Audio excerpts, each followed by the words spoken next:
Hello students, welcome to English class. Today we continue the chapter of moments. A house is not a home.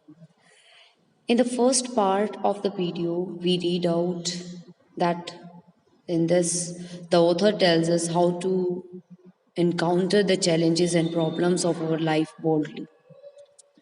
In this chapter, the author faced so many difficulties as his house caught fire and everything burned out.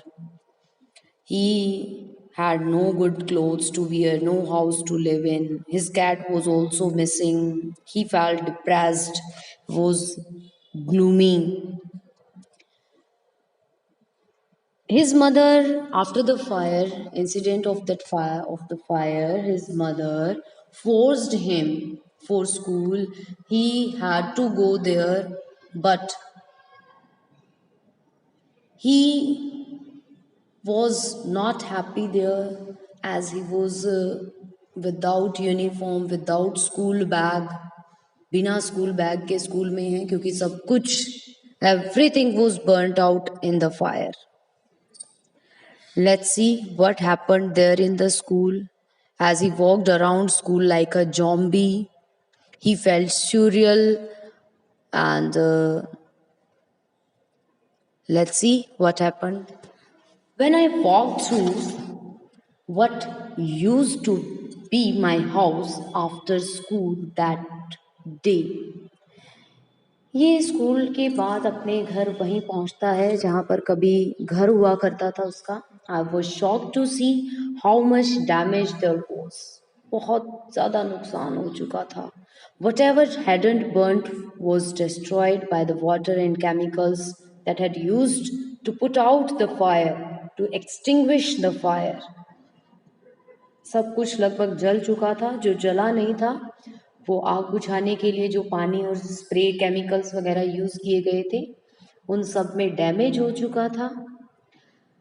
The only material things not destroyed were the photo albums, documents, and some other personal items that my mother had damaged to heroically rescue. सब कुछ जल चुका था.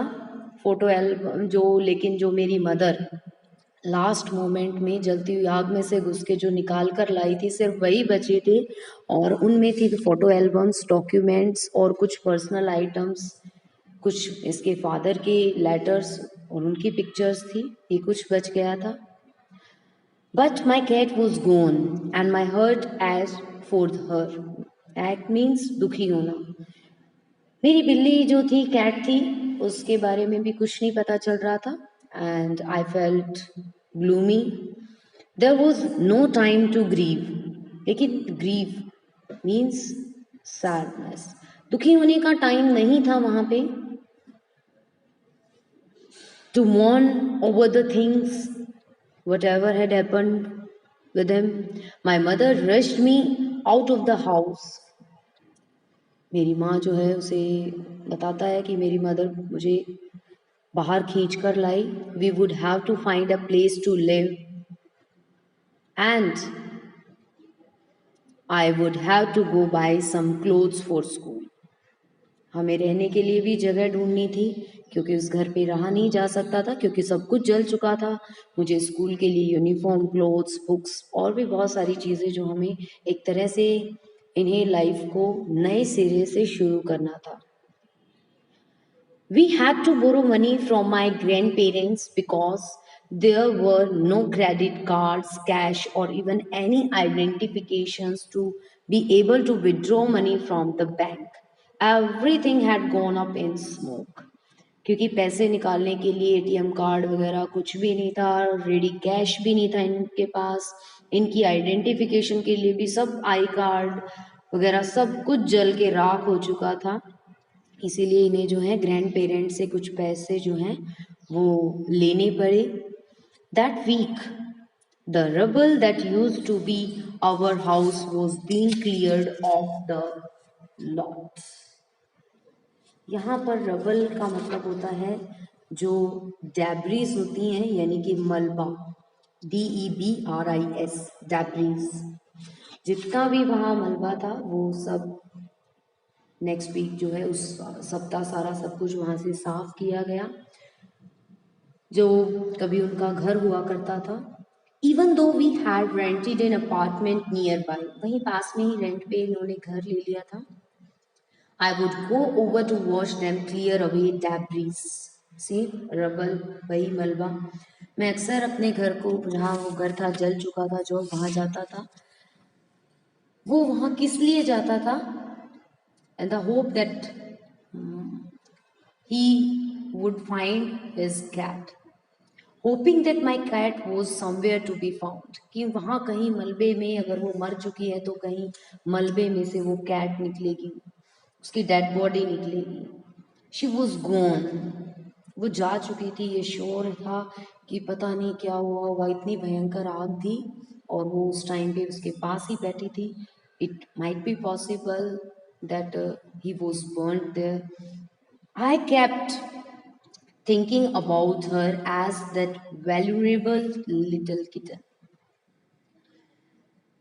जो author है वो कह रहा है एक वैल्यूरेबल, असुरक्षित बिल्ली जो होती है कैट, उसके बच्चे की तरह उसको सोच रहा था। पता नहीं उसके साथ क्या हुआ होगा। In the morning, early morning, when I would disturb her and get off my bed, अब वो याद कर रहा है कि किस तरह से अर्ली मॉर्निंग व्हेन आई वो would disturb her and get out of bed, क्योंकि बिस्तर पर उसके साथ ही सोती थी वो कैट। कि उस दिन जो है उसे जो है बता रहा है कि वो उस कैट को उठा देता था, disturb her and get out of the bed, उसको अपने उठने से पहले उसको जो है उठा के बेड से उतारता था। इट मीन्स वो साथ में सोते थे। She would tag along after me, और किस तरह से वो उसके टैग अलोंग मीन्स पीछे पड़ जाना, उसके पीछे पड़ी रहती थी वो। क्लाइंब अप माई रोब, जो robe means a long loose piece of clothing, तरह से जो नाइट सूट वगैरह जो डालते हैं लॉन्ग सा, वो कि मेरे उस सूट के ऊपर वो चढ़ जाती थी। और and crawl into my pocket to fall asleep, और कैसे वो मेरी उन बड़ी पॉकेट्स के अंदर डल जाती थी सोने के लिए। I was missing her terribly, मैं बहुत मिस कर रहा था उसको। And it always seems that bad news spreads quickly and in my case it was not different, क्योंकि जो बुरी खबरें हैं वो कह रहा है जल्दी से फैलती हैं अच्छाई के कंपैरिजन में। इसके केस में भी यही हुआ। Everyone in high school including the teachers was aware of my plight.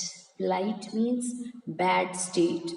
मेरे साथ जो बैड हैपनिंग हुई थी सबका सबको पता चल गया था, टीचर्स को भी, स्टूडेंट्स को भी, सबको पता चल गया था। What a way to start off at a new school, नए साल की, नए स्कूल की कैसी शुरुआत रही है।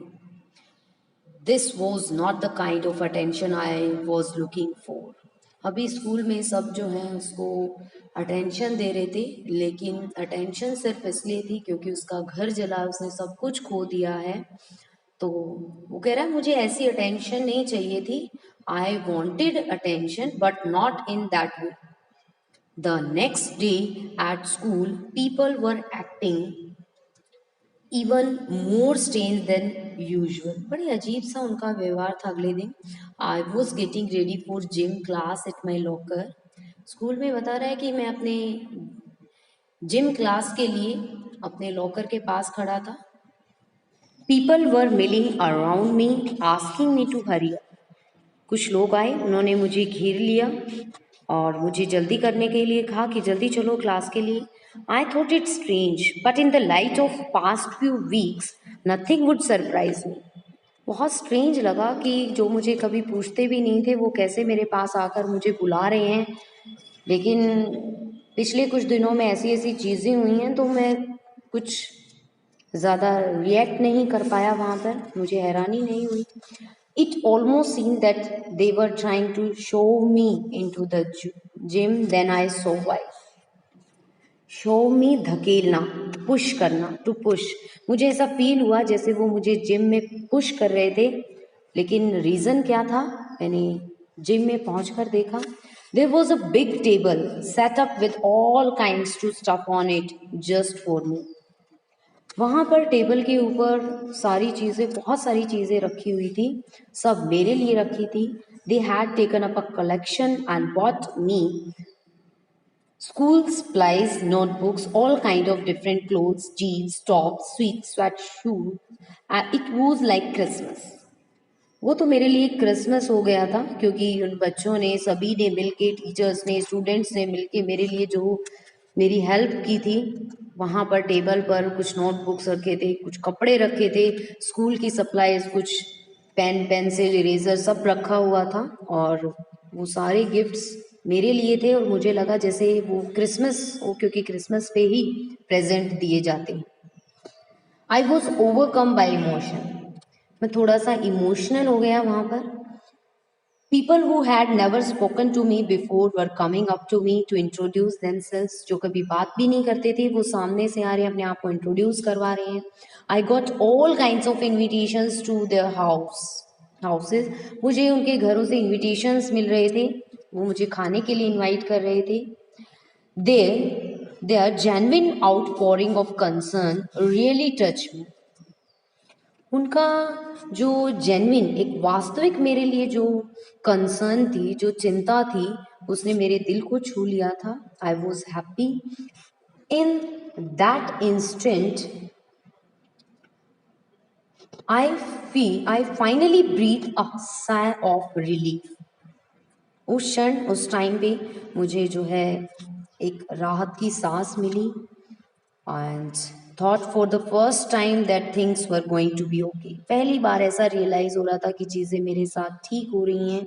I made friends that day. मैंने उस दिन कुछ अपने दोस्त बनाए। A month later, I was at my house watching them rebuild it.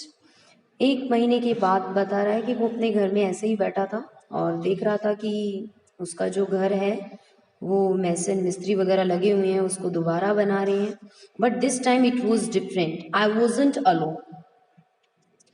लेकिन अब वो कुछ अलग बन रहा था, मैं अकेला नहीं था। I was with two of my new friends from school. मेरे स्कूल के फ्रेंड्स भी मेरे पास बैठे थे। It took a fire for me to stop focusing on my feelings of insecurity. It took a fire for me। एक मेरे अंदर जो है असुरक्षा की जो भावना पर से थोड़ा सा ध्यान हटा, और मेरे आसपास की अद्भुत लोगों की जो भी है खुलने में आग ने योगदान दिया। जो भी थे उनके आसपास, उन सब के बारे में उसको पता चला। It took a fire for me to stop focusing on my feelings of insecurity and open up to all the wonderful people around me। कि जो लोग जिनसे मुझे थोड़ा सा, जिनके बीच में इनसिक्योर मुझे फील होता था, स्कूल में टीचर्स, फ्रेंड्स, जो क्लासमेट्स थे, वहाँ मुझे अच्छा नहीं लगता था, लेकिन इस आग की वजह से सब ने मुझे समझा, मैंने उन्हें समझा, और एक अच्छा बॉन्ड हमारे बीच में बना। Now I was sitting there watching my house being rebuilt while I realized my life was doing the same thing। जैसे वो घर दोबारा बन रहा था, उसको लग रहा था मेरी लाइफ भी दोबारा बन रही है, सभी चीज़ें ठीक हो रही थी, घर दोबारा बन रहा है, फ्रेंड्स बन रहे हैं, अब स्कूल अच्छा लगने लग रहा है। While we sat there on the curb planning my new bedroom। हम, वो बता रहा है कि कर्व मीन्स स्लोप, ढलान वाली, जो छत के ऊपर बैठे थे और वहाँ पर उनके बेडरूम के बारे में डिसाइड कर रहे थे कि कैसा बेडरूम, नया बेडरूम कैसा बनेगा। I heard someone walk up to me from behind and say, does this belong to you. फिर मुझे कुछ आवाज़ आई और मैंने पीछे मुड़ के देखा कि कोई आया है जो पूछ रहा है कि क्या ये तुम्हारे हैं। When I turned around to see who it was, I couldn't believe my eyes. A woman was standing there, holding my cat. I leapt up and grabbed her out of the woman's arms. मैंने जैसे ही turn करके देखा, मुझे विश्वास नहीं हुआ, वहां एक लेडी खड़ी थी जिसके हाथ में मेरी वो रेड टेबी कैट थी। मैं उठा, मैंने जंप लगाई। Leap means jump and grab, grab means catch. मैंने दौड़कर उस अपनी कैट को उस लेडी के आर्म से लिया। I held her close to me, मैंने टाइटली हग किया कैट को and cried into that beautiful orange fur. और उसने उस ऑरेंज कलर की सुंदर सी उस फर वाली कैट को देखकर जो है वो एकदम से चिल्लाया। शी पर्ड हैप्पीली, वो भी बड़े प्यार से म्याऊं म्याऊं पर्रिंग कर रही है, वो भी खुश है। You can see in this picture कितना खुश है ये अपनी कैट को वापस पाके। My friends were hugging me, hugging the cat and jumping around. सब उछल रहे हैं, कैट को हग कर रहे हैं, सब गले लग रहे हैं एक दूसरे के। Apparently my cat had been so freaked. Freaked means frightened. वो इतना ज्यादा डर गई थी by the fire that she ran over a mile away. कुछ मील दूर भाग गई थी वो। Her collar had our phone number on it. जो उसके गले में जो कॉलर डला हुआ था, जो पट्टा डला हुआ था, उसके ऊपर हमारा नंबर था। But our phones had been destroyed and disconnected. आग की वजह से इनका फोन जो है खत्म हो चुका था, खराब हो चुका था, डिस्ट्रॉय हो चुका था, और वो नंबर काम नहीं कर रहा था। This wonderful woman took her in and worked hard to find out whose cat it was. इस वंडरफुल काइंड लेडी ने उस कैट को अपने घर के अंदर लिया और इस चीज़ का पता लगाया कि ये किसकी कैट है। डायरेक्टरी वगैरह से फ़ोन नंबर पता किया कि ये फ़ोन नंबर किसका है, कौन इसका ओनर है, क्या एड्रेस है। Somehow she knew this cat was loved and sorely missed. किसी तरह से उनको पता चल गया होगा, ये रियलाइज़ हो गया होगा कि सोरली मीन्स बहुत बुरे तरीके से, बहुत ज़्यादा उसको मिस किया जा रहा है। ये बहुत लविंग कैट है, किसी की कोई इसको मिस कर रहा है। As I sat there with my friends and my cat curled up in my lap, मैं अपने दोस्तों के साथ वह बैठा था और वो कैट भी मेरे पास थी। वो कर्ल अप करके मीन्स वो उसकी गोद में आकर सिमट कर बैठ जाती है। All the overwhelming feelings of loss and tragedy seem to diminish. Diminish means lessen, कम होना। सब कुछ अब मुझे जो मैंने खोआ था और एक जो नेगेटिव फीलिंग मेरे अंदर थी वो धीरे धीरे खत्म हो रही थी। I felt gratitude for my life. Gratitude means the feeling of being grateful. मैं बहुत ज़्यादा खुश था अपनी ज़िंदगी से। My new friends, the kindness of a stranger and the loud purr of my beloved cat. वो काइंड लेडी, उसकी काइंडनेस, मेरे नए दोस्त और उस मेरी कैट की जो मेरी गोद में बैठी थी, सबको पाकर मैं बहुत ज़्यादा खुश था। I felt blessed there. My cat was back and so was I. मेरी कैट मुझे मिल गई थी और मैं भी जो है मैंने खुद को पा लिया था। मेरी लाइफ में हैप्पीनेस आ गई थी, मेरे नए फ्रेंड्स बन गए थे, मेरा घर भी बनने के तैयार होने वाला था। कैट मेरे पास है, सब कुछ उसकी लाइफ में जैसे सब कुछ मानो अच्छा हो रहा था। This is all about the chapter. I hope you understand it very well. Thanks for watching. If you like the video, then please like and subscribe my channel.